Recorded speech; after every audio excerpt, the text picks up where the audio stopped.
to his hospital room, but instead of finding her dying boyfriend, she walked in on a party. He was celebrating with another woman and all his friends. That's when she realized their whole relationship had been a sick joke. The man she loved had faked a horrible motorcycle crash just to mess with her. When she rushed to the hospital, doctors told her he had a ruptured spleen and needed a massive blood transfusion right away. The hospital's blood bank was empty. She didn't even hesitate to offer her own blood, donating a nearly fatal 1000cc and collapsing from the loss. But it was all a lie. He was totally fine. He was getting revenge for his real love, another woman who had lost a dance competition to her years ago. This was his 96th act of revenge. His friends were laughing as they talked about their other pranks. One time they told her he dropped her ring in a sewer and she actually searched all night in the freezing snow for it, only to find a piece of junk. Another time they faked a drunken fight and she begged the so-called victim, even drinking until her stomach bled, just to keep the guy from going to the police. It turned out the victim was just his driver. Now, hearing them all laughing, she finally understood. The whole thing was a game just to humiliate her.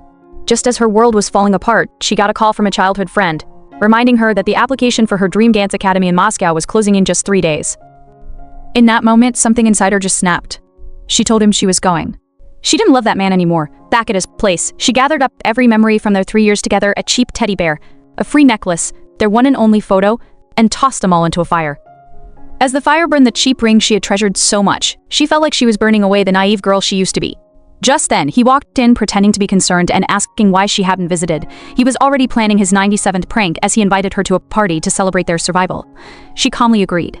At the party, the other woman got a dare to kiss a guy for 15 seconds. When she arrived with him, the other woman walked straight up to him and pulled him into a passionate kiss. He didn't resist. And as they kissed in front of everyone, she just watched, her face completely expressionless. After kissing his childhood sweetheart, his childhood love reminded him that they grew up together and that he had promised to marry her. Feeling sick, the girlfriend tried to leave, but the other woman stopped her and forced her to drink a glass of wine. It was a deliberate attack. The girlfriend was severely allergic to alcohol. The man rushed over not to save her, but to shove some pills down her throat, claiming they were for her allergy. Then, the other woman shoved them both into the pool. As they struggled in the water, the other woman pretended she couldn't swim and cried for help. Without a second's thought, the man swam past his drowning girlfriend to save his childhood love.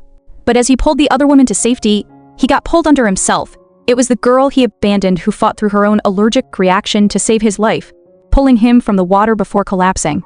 She woke up in the hospital, where a doctor told her the truth. The pills he gave her weren't allergy medicine, they were just vitamin C. That's when she saw the messages on her phone. In a group chat, his friends were celebrating their 97th successful prank, making fun of her for falling for it. The brilliant plan was to switch her allergy pills and push her into the water after making her drink. It turned out this entire time, he was only with her to get revenge for his childhood love, planning to humiliate her 99 times. He rushed into her hospital room, pretending to be worried, but she had already seen the truth. She played along, pretending she hadn't seen the messages. He offered to take her home, and in the car he put on a big show of being affectionate. But when his true love called, he coldly told her he would be right there, dropping his girlfriend off on the side of the road and driving off. But as she stood alone in the dark, someone threw a black bag over her head and she was dragged away. The man, meanwhile, was with the other woman, who told him their 98th prank was ready. Just as he was about to push her down, he found out his girlfriend had been kidnapped. The girl was dragged into a dark room by 2 men, their hands muffling her screams as they threw her onto a sofa. Just as they lunged at her, the door flew open and the man, her boyfriend, barged in and threw his friends to the ground. He furiously yelled at them for taking the prank too far, then rushed to her side and held her while she cried. But what he didn't know was that she wasn't crying tears of fear. She was crying tears of rage. Everything was going according to her plan. It was their 3-year anniversary, and he had a final huge surprise. He had a dance dress made just for her. Blindfolded, she let him lead her to an abandoned factory. She told him how she had loved him ever since he saved her from some bullies years ago. He was touched and thought his final act had won her back. But then she took off the blindfold. She calmly asked if this was the 99th time. At that moment, the doors flew open and his friends appeared with his childhood sweetheart, cheering for the final prank. But the heavy steel doors slammed shut behind them and locked them all inside. As they celebrated, the man's phone buzzed. It was a message from the girl. The message said that she knew he, Jiang Lin, had agreed to be with her only to play her for 99 times to get revenge for Han Shui. It said that for 3 years he was acting. And now, she would leave him forever, and he would never be forgiven. As he stared at the message, a huge explosion ripped through the factory, and his friends and his childhood love were swallowed by flames. When he woke up, firefighters were at the scene. He stumbled through the smoke, calling her name, only to see them carrying out a body covered with a sheet. He fell to his knees in despair, crying that he was wrong, and that it was all his fault. His friends watched in horror as he grieved, remembering how she had just been smiling at him. The man grabbed the lifeless hand, begging her not to scare him and to wake up. He promised if she just opened her eyes, he would agree to marry her and be with her forever, but it was too late. But what the man didn't know was that at that exact moment, the woman he thought was dead had just landed at an airport in America. As she stepped outside, a car pulled up and her childhood friend, Chao Yang, got out. He was shocked to see her, but his smile disappeared when he noticed a large wound on her leg. He asked what had happened, but she simply said that after dealing with things back home, she could finally get away from Jianglin's torture. In a flashback, she was seen trapped in an empty warehouse. As the fire grew, she used a hammer to break the lock on the door and escape, faking her own death to finally break free. Back in the present, Chao Yang, seeing her injuries and exhaustion, gently picked her up in his arms. He told her she didn't have to worry anymore, promising to find out everything that had happened to her back home. He swore that if anyone had dared to bully her, he would make them pay. Filled with rage, the man brutally beat up his own friends. He pinned one to the ground, demanding to know why there were gasoline barrels inside the factory and why they let her die. The terrified men could only beg for forgiveness, swearing they didn't know the fire would cause an explosion.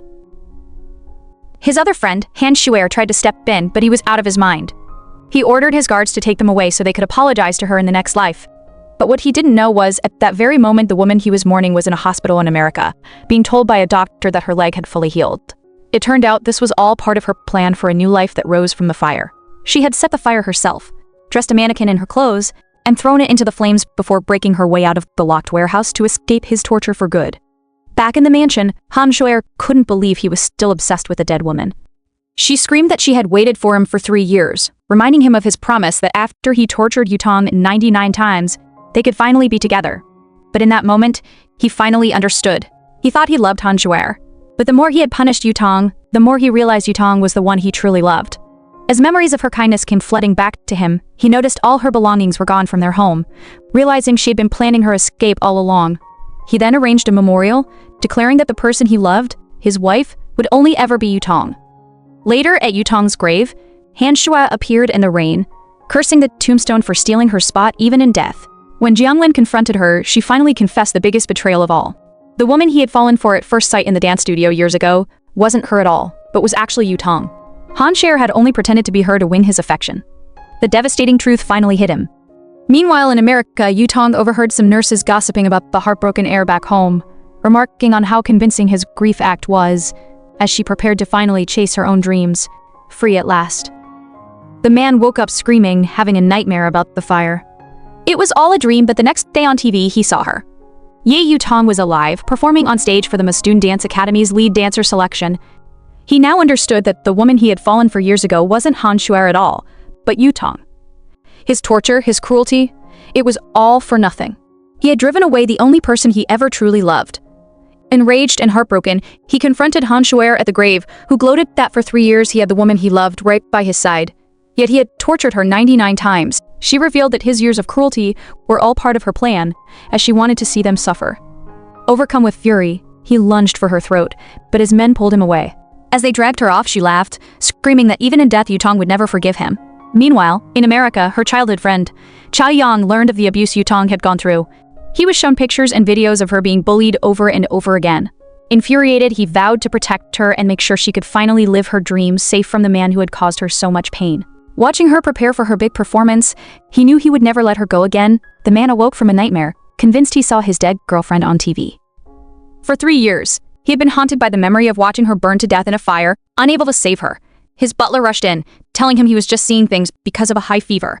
The man insisted she was alive, but the butler reminded him that he had personally buried her ashes. The truth hit him hard, and he collapsed in grief, replaying the moment he lost her. But what he didn't know was that what he saw wasn't a hallucination. The woman he knew as Ye Yutong had survived. She faked her death, left the country, and took on a new name, Ye Chu. After 3 years of non-stop training, Ye Chu stood on stage, her perfect ballet performance winning her the lead dancer position at the famous Mosdoon dance troupe. When a judge questioned the 3-year gap on her resume, she coldly explained that she had been tricked by a man, and from now on, her life would have only dance, not love. As reporters surrounded her, she made a public announcement, stating that Ye Yutong had died in that fire, and the person standing before them was Ye Chu. At that moment, the news report flashed across the man's TV.